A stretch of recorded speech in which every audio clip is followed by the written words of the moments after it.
magaalada Djibouti ee wadanka Djibouti maanta waxaa ka furmaya wadahadallada u dhaxeeya Soomaaliya iyo Somaliland oo markaa ay ka qayb galayaan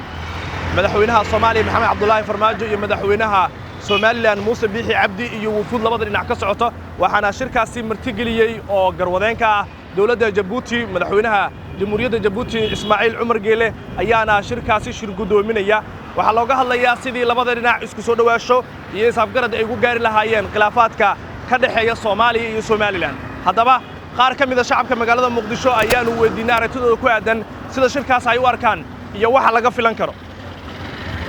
magacaygu waa Xuseen Xasan bismillaahir rahmaanir rahiim adeerow xaqaa'iq runta ah hadaan la taaban waxba lama gaaro guntooda maxsuulka dhabta ah ee meesha yaalla waxa weeyaan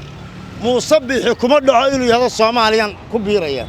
farmaajana kuma dhaco inuu yahdo Somaliland baa go'aan aqoonsanaya waa shimbirayo heesa markaa waa lagu soo daalayaa meesha waqti ma lagu luminaya odayaashu ay iska soo qadeeyeen hay iska yar sheekaysteen hay iska soo kala noqdeen Muuse xaquu kula noqonaya hargeysa kula noqonaya ma buluu sheegi kara never waa maya farmaajo cadaadiskii iyo dhibaatadii halkan kaga dhacday iyo waji gabixi ayuu doonayaa inuu kula galgasho meelo kale bismillaahir rahmaanir rahiim magacaygu waxaa la yiraahdaa Axmed Maxamed Nuur horta aad iyo aad baan u soo dhaweynayaa wadahadalka Soomaaliya iyo Somaliland walaalaheena Somaliland waa soo dhaweynaynaa laakiin meesha waxa ku jirto ninka Maxamed Cabdullaahi Farmaajo ma dhihi karo muxuu ahay Somaliland waa go'day ma dhihi karo ninka la yiraahdo Muuse Biixina burciyo Hargeysa uma sheegi karo mataqaanaa Soomaaliya aan la midoobayna marka shirka kanu waa iska bilaaw fiican laakiin wax natiijo oo hadda oo Soomaali ay ku farxdo ma ka imaanayo sababta waxa weeye walaalaheena reer Hargeysa wax badanaa ka qasan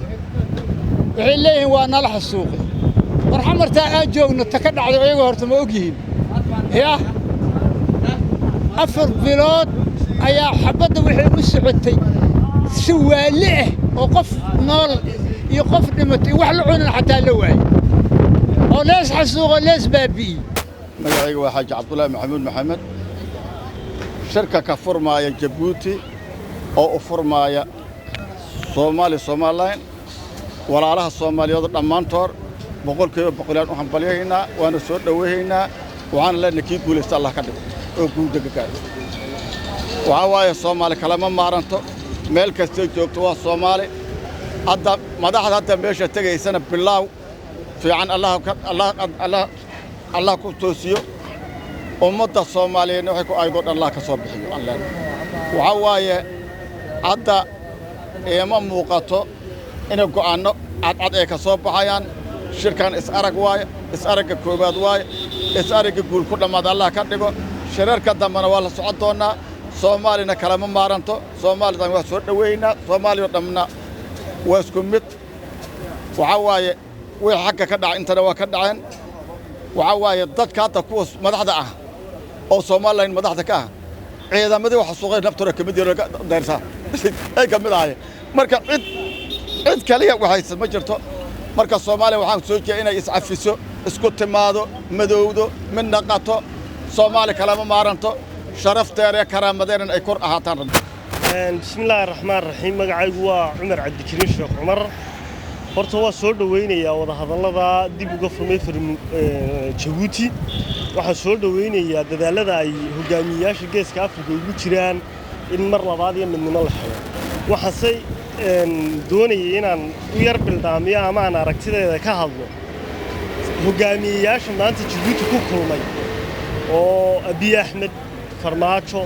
Ismaaciil iyo Muuse Biixi intaba guuxba hoostooda ka socda waan ognahay Ethiopia muddo kororsiinay gashay doorashooyin bigi la muddo kordhin baa dhacday waxaan ognahay Djibouti kacdoonada ka socda waxaan ognahay guuxa doorashooyinka salka ku haya ee Soomaaliya ka taagan iyo waxoogaa Somaliland iyo jawi degan bay isaga jirtaa haddana konfila kama maqna oo iyada lafteeda khilaaf doorasho iyo muddo kordhin muddo dhaaftay baa ka taagan doorashadii baarlamaanka ee daahiraya 2005 qabtay baa ugu dambeysay baarlamaan la qabto midda koowaad waxaan odhan karaa waa raadgumin ama indhaha ummadda geeska Afrika oo la jahaynayo oo wada hadallada lagu jahaynayo maadaama guuxyadaasi jiraan haddii aan ta kale u soo noqdana guul baan u arkaa waxa ka soo bixi kara waxaan se rajaynayaa wax midho dhalaa inay ka soo baxaan waxaan rajaynayaa wax midnimada iyo cadaaladda ummadda Soomaaliyeed salka u dhiga mar labaad dunida dib ay ku soo noqoto waxaan rajaynayaa in duudsiga siyaasiga ah ee gobollada waqooyi aanu ka soo jeedaa tirsanayaan in la saxo waxaan rajaynayaa in caasimadda Hargeysa la geeyo waxaan rajaynayaa kursiga uu farmaajo magacaabay Khayreena inuu xaq u lahaa haddaan gobollada waqooyi nahay oo in la nasiyahay maadaama laba meelood oo midoobay aan ahayn aanan noqon lahayn haddaananu Soomaaliya la midoobin sida maanta Djibouti tahay waxaan rajaynayaa in frame structure-ka dalka ugu sarreeya marka laga yimaado Allah u naxariistay Maxamed Xaaji Ibrahim Cigaal iyo Cali Khaliif Galeyd labadaas reer waqooyi ka soo galay talada sare ee dalka madaxweynaha ra'iisul wasaare si markaa taa loo saxo gobollada waqooyina ay u soo noqdaan waxaan door bidi lahayn in ay ka soo baxaan wada hadallo midho dhala waxaan ugu soo dhaweynaynaa mar labaad raaligelintii uu siiyey farmaajo ee gobollada waqooyi khaasatan dadkii dhibta ku dhacday Hargeysa Burco waxa kaloon iyadna ka garaabaynaa garawshiyaha ka bixiyaan tii uu yiri dadkii kale hubaysnaa iyaguna dhibta u geysay dadkii aan hubaysnayn sida SNM SSDF UAC ya in la isku tanaasulo oo la wada hadlo oo la iscafiyo waxay keeni doontaa in mustaqbalkayga maanta 30 sano lumay aanu dib iiga sii lumin aan helo dawlad baasaboor iyo inaan dunida roolka dhalinyarada ila midkay ay ku leeyihiin aan ku yeelan doono bismillaah magacayga Abbas Dirishido waxaana dhalinyarada ku nool magaalada Muqdisho caasimadda Soomaaliya haddii aan fikirkayga ka dhigto wada hadallada dhawaan la filayo inay ka dhacaan magaalada Djibouti caasimadda Djibouti maanta furmaya xada waa soo dhaweynayaa ka dhalinyar ahaan Soomaaliga nimadooda maanta waxa weeyaan Soomaaliyeedna dano tahay waxa rajaynaa insha Allah shirkaas dhacayo in guulo badan ka soo hooyaan labada mas'uuliyiin Soomaaliya muddo dheer ay kala maqneed maanta inay wada yimaado wada hadasho wax la wada ogolyahay ku heshiiso Soomaaliya dani u tahay gaar ahaan dhalinyaradeena mustaqbalka leh waxaan soo dhaweynayaa qof kasto kaalin mugul weyn ka qaatay wada hadalladan socdo waxaan rajaynaa insha Allah inay guul soo dhamaato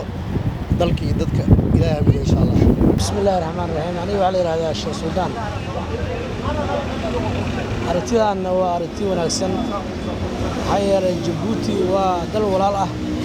oo Soomaalida mar walba ka naxa markii hore oo lagu qabanayo maxaa Turkiga iyo meelaha kale markii lagu qabanayo Ingiriiska iyo balaayadaas markii lagu qabanayo waxa sax ah in Djibouti lagu qabto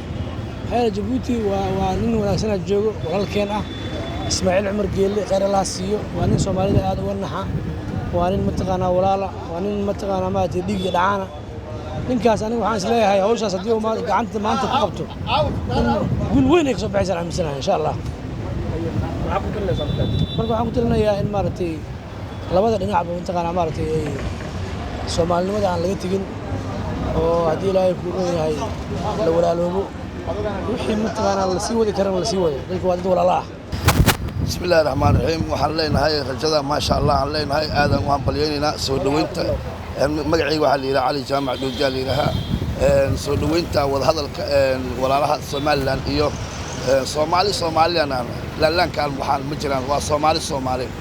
shanta Soomaaliyan ah waa soo dhaweynaynaa martigelinta walaalaha hiil walaal ee Djibouti ay soo dhaweynayso wali ma maqal ma arag tan oo kale caalamka kale iyo dawladaha kale ayaa xoogaa maaragtay aad moodaa inay kala durugsanaan ay sameey jireen hiil Soomaaliland walaalaha Soomaaliland marka maanta waxaan mahad celinaynaa gogoshaas oo si wanaagsan ee muslimnimo Soomaalinimo iyo islaamnimo ay u galayaan hiil walaal waxaan ka filaynaa rajo aad u wanaagsan iyo guul wanaagsan aan ka filaynaa hiil walaal waa dadkii aniga waxaan ka soo jeedaa gobolka Hiiraan waa dadkii hiil walaal anagoo ahmaaraan af aqoonin oo na gumaysanayso xitaa biyihii aan ka cabi weyne webiga aan ka cabi weyne inay hiil walaal ay noo soo hiilisay waa ummadan af naqaano waa Soomaaliya wassalaamu calaykum waraxmatullaahi wabarakaatu magacayga waa Yuusuf Cumar Maxamed aragtideeda ku aadan wada hadalka Soomaaliya iyo Somaliland aad iyo aad ayaan u soo dhaweynayaa waa wada hadal loo baahnaa waqtigiisina ku soo beegmay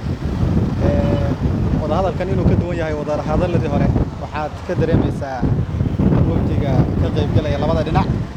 xooggiisa waayo saddexdii ruux ay ugu sareysay dalka meesha ay ka ambabaxeen oo ay ka qayb galayaan wada hadal Soomaaliya iyo Somaliland ku dhaxeeya waxaad dareemaysaa ahamiyadda uu leeyahay wada hadalka sidoo kale waxaad dareemaysaa in labada dhinacba muhiimadda uu leeyahay muhiimaddaas oo ah midnimada iyo xoojinta walaaltinimada Soomaaliya iyo Somaliland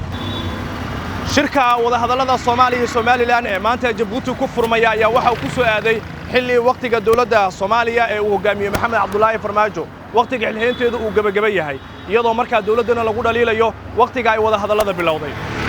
Abbas Hussein Muuse Hon Cable TV Muqdisho